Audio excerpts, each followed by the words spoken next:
वहीं यूक्रेन से जंग के बीच रूस की बेहद घातक मिसाइल कलिब्र पनडुब्बी से दागी गई। रूस ने यूक्रेन के साथ युद्ध में कलिब्र क्रूज मिसाइल का हमलों के लिए कई बार इस्तेमाल किया और दावा किया कि उसने यूक्रेन की सेना को तगड़ा नुकसान पहुंचाया। लेकिन अब उसने कलिब्र की ताकत को पनडुब्बी से दाग कर दिखाया। हालांकि रूस की पनडुब्बी ने ये मिसाइलें किस इलाके में दागी इसकी जानकारी नहीं मिल पाई, लेकिन उसका जो वीडियो सामने आया उसमें एक पनडुब्बी से एक के बाद एक कई मिसाइलें निकलती दिखाई दी। रूसी पनडुब्बी ने इसी तरह कई कलिब्र मिसाइलों को आसमान में दागकर उनकी ताकत दिखाई। और ये तस्वीरें जंग के बीच यूक्रेन की चिंता को और बढ़ा सकती हैं, क्योंकि एक दिन पहले ही यूक्रेन की मीडिया की तरफ से यह दावा किया गया था कि रूस ने क्राइमिया में तैनात अपनी पनडुब्बी में कलिब्र मिसाइलें लोड कर दी।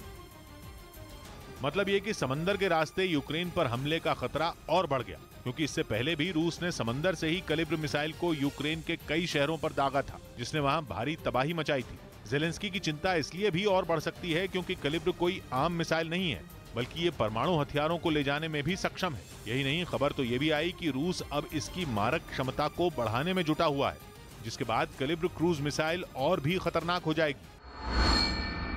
उधर रूसी सेना ने पूर्वी यूक्रेन के डॉनबास पर कब्जा करने के लिए हमले तेज कर दिए। राजधानी कीव से पीछे हटने के बाद से पुतिन की सेना डॉनबास को मुट्ठी में करने में जुटी है, लेकिन अभी तक उसे पूरी तरह कामयाबी नहीं मिल पाई है।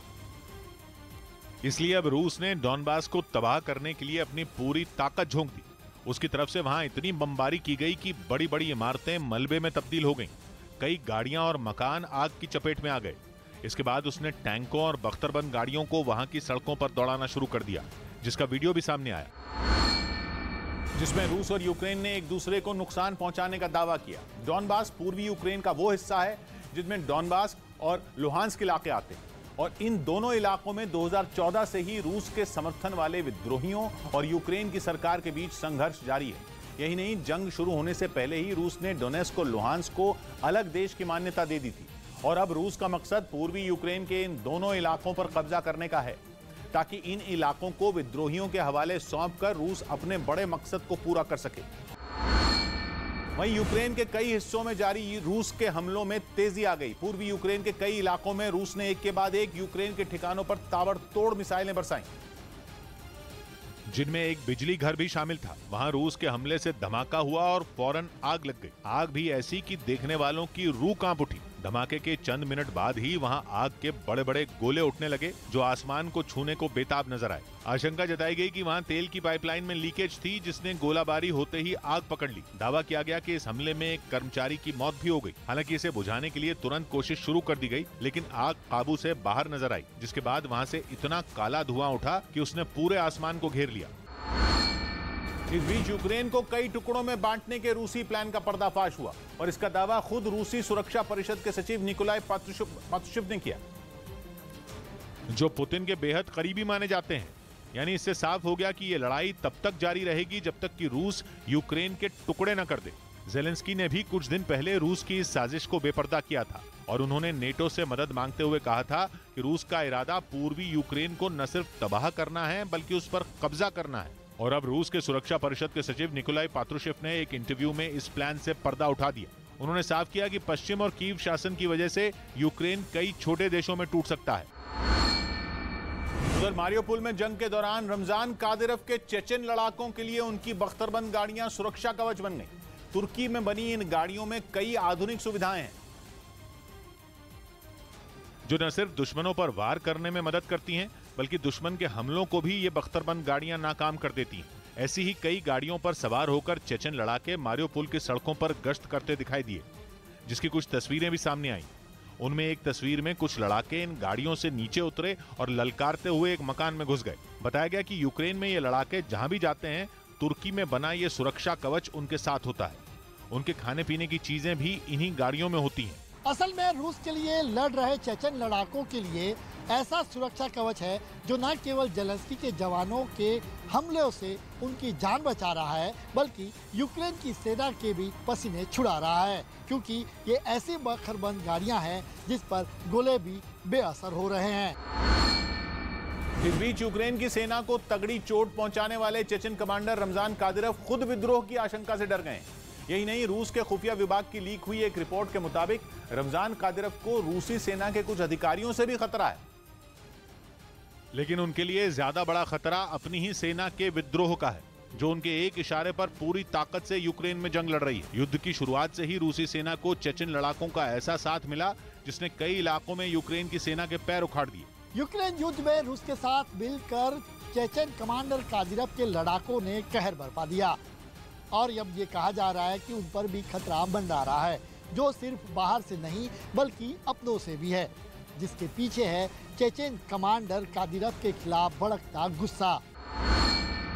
और इसी बात ने उन्हें अपने कमांडर से नाराज कर दिया, क्योंकि कादिरव के ये लड़ाके 2 महीनों से रूसी सेना के साथ कंधे से कंधा मिलाकर युद्ध लड़ रहे हैं। लेकिन खबर है कि अब वो बुरी तरह भड़क गए हैं। असल में जब पुतिन ने चेचन कमांडर को यूक्रेन के युद्ध में उतारा तो माना जा रहा था कि चेचन लड़ाकों की फौज युद्ध की अगुवाई करेगी, जिससे जीत का सेहरा उनके ही सिर बंधे। लेकिन कहा जा रहा है कि यूक्रेन में रूस की फौज ने चेचन लड़ाकों को जरा भी भाव नहीं दिया। यूक्रेन से जंग में सबसे अगले मोर्चे पर रूस की फौज डटी रही। उसके बाद यूक्रेन के विद्रोही गुटों ने मोर्चा संभाला और आखिर में चेचन लड़ाकों को कमान सौंपी गई। खबर है कि इस बात से कई चेचन लड़ाके नाराज हो गए जो कादिरव के खिलाफ विद्रोह कर सकते हैं। लेकिन रमजान कादिरव के लिए यह अकेली मुश्किल नहीं है, बल्कि पुतिन की सेना के कई अधिकारी भी कादिरव के लिए बड़ा खतरा बनते जा रहे हैं।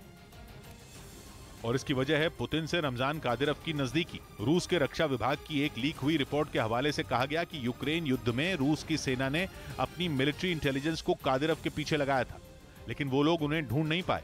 माना जा रहा है कि कादिरव को पहले से इस बात की भनक थी कि रूस की सेना ने अपनी इंटेलिजेंस यूनिट को उनके पीछे लगा रखा है, इसलिए उन्होंने अपनी लोकेशन छिपा कर रखी।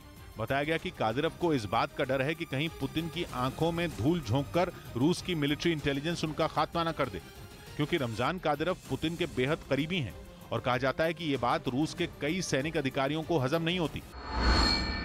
वहीं लुहांस्क में यूक्रेन के फौजियों ने रूस की सेना पर रॉकेट की बारिश कर दी। यूक्रेन की सेना का दावा है कि उसने बीते कुछ घंटों में डोनेस्क और लुहांस्क में रूस के कई टैंकों और बख्तरबंद गाड़ियों को तबाह कर दिया और वहां दुश्मन पर इस तरह के कई हमले किए। ऐसे ही एक हमले का वीडियो सामने आया जिसमें दिखा कि खेतों के बीचों बीच मौजूद यूक्रेन के कुछ फौजियों ने रूस की सेना को अपने निशाने पर ले लिया। पलक झपकते ही रूसी फौज पर इतने रॉकेट दागे गए कि उन्हें गिन पाना भी मुश्किल नजर आया। यूक्रेन की फौज के इस हमले के बाद काफी दूर मौजूद रूसी फौज के टैंकों और गाड़ियों से धुएं का गुबार उठता दिखा, जो यूक्रेन के सैनिकों के चेहरे की मुस्कान की वजह बना। उधर 2 महीने के घमासान के बाद भी पुतिन की सेना पर ज़ेलेंस्की की फौज क्यों भारी पड़ रही है, इसके सुराग मिल गए। पश्चिमी मीडिया के मुताबिक इसकी सबसे बड़ी वजह है यूक्रेन को अमेरिका से मिल रही खुफिया जानकारियां। और दावा किया गया कि युद्ध की शुरुआत से ही अमेरिका की ओर से यूक्रेन को रूस की रणनीति से जुड़ी खुफिया जानकारियां मुहैया करवाई जा रही हैं, जिनमें रूसी सैनिकों के ठिकानों की सटीक जानकारी भी शामिल है। इन्हीं की मदद से ज़ेलेंस्की की फौज पुतिन की सेना को कड़ी चुनौती देने में कामयाब भी रही है। और जिस तरह यूक्रेन के हथियार रूस की मजबूत सेना के लिए काल साबित हो रहे हैं, उसने पूरी दुनिया को हैरान भी किया। चर्चा है कि जंग में रूस को अगर सबसे ज्यादा नुकसान यूक्रेन ने पहुंचाया तो उसके पीछे की वजह रहा अमेरिकी सपोर्ट, जहां से मिली सटीक खुफिया रिपोर्ट ज़ेलेंस्की के लिए बड़ा हथियार साबित हुई। इतना ही नहीं, कई इलाकों में तो यूक्रेन के सैनिकों ने रूसी सेना पर ऐसे ताबड़तोड़ वार किए कि वो वहां से उल्टे पैर लौटने को मजबूर हो गई। और दावा है कि अमेरिका से मिली खुफिया जानकारी की मदद से किए गए सटीक हमलों में यूक्रेन ने अब तक रूसी सेना के 800 से ज्यादा टैंक तबाह कर दिए, जबकि उसके 300 से ज्यादा हेलीकॉप्टर और लड़ाकू विमान मार गिराए। यही नहीं, दावा तो यह भी है कि यूक्रेन ने रूस की 2000 से ज्यादा बख्तरबंद गाड़ियों को भी ध्वस्त कर दिया और उसने रूस के 300 से ज्यादा सेना के अधिकारियों को भी ढेर कर दिया। वहीं खुद यूक्रेन ने भी इस युद्ध में अब तक रूस के करीब 21,000 सैनिकों के मारे जाने का दावा किया है। वहीं यूक्रेन के पूर्वी हिस्से में रूसी सेना के हमले तेज होने के बाद ब्रिटेन ने पोलैंड में अपनी सबसे घातक मिसाइलें तैनात करने का फैसला किया, जिससे रूसी वायुसेना की टेंशन बहुत ज्यादा बढ़ सकती है, क्योंकि इस common anti air modular missile को लड़ाकू विमानों का टर्मिनेटर माना जाता है। ब्रिटेन का दावा है कि इसकी मदद से पोलैंड को रूसी सेना की ओर से हवाई हमले होने पर बचने में मदद मिलेगी, क्योंकि ये दुश्मन के लड़ाकू विमानों के साथ ही मिसाइलों पर भी सटीक निशाना लगाने की काबिलियत रखती है, जिन्हें पिछले साल दिसंबर में ब्रिटेन की सेना के बेड़े में शामिल किया गया था, जो टेनिस की बॉल के जितने छोटे टारगेट पर भी 25 किलोमीटर दूर से सटीक निशाना साध सकती है। और ये सुपरसोनिक मिसाइल आवाज से 3 गुना तेज, मतलब करीब 4000 किलोमीटर प्रति घंटा की रफ्तार से दुश्मन के ठिकाने की ओर उड़ान भरती है। यही नहीं, इनका जमीन, हवा और पानी तीनों जगहों में इस्तेमाल किया जा सकता है और इन्हें ब्रिटेन की ओर से पोलैंड में पहले से तैनात स्काई सेबर मिसाइल सिस्टम की मदद से दागा जा सकता है।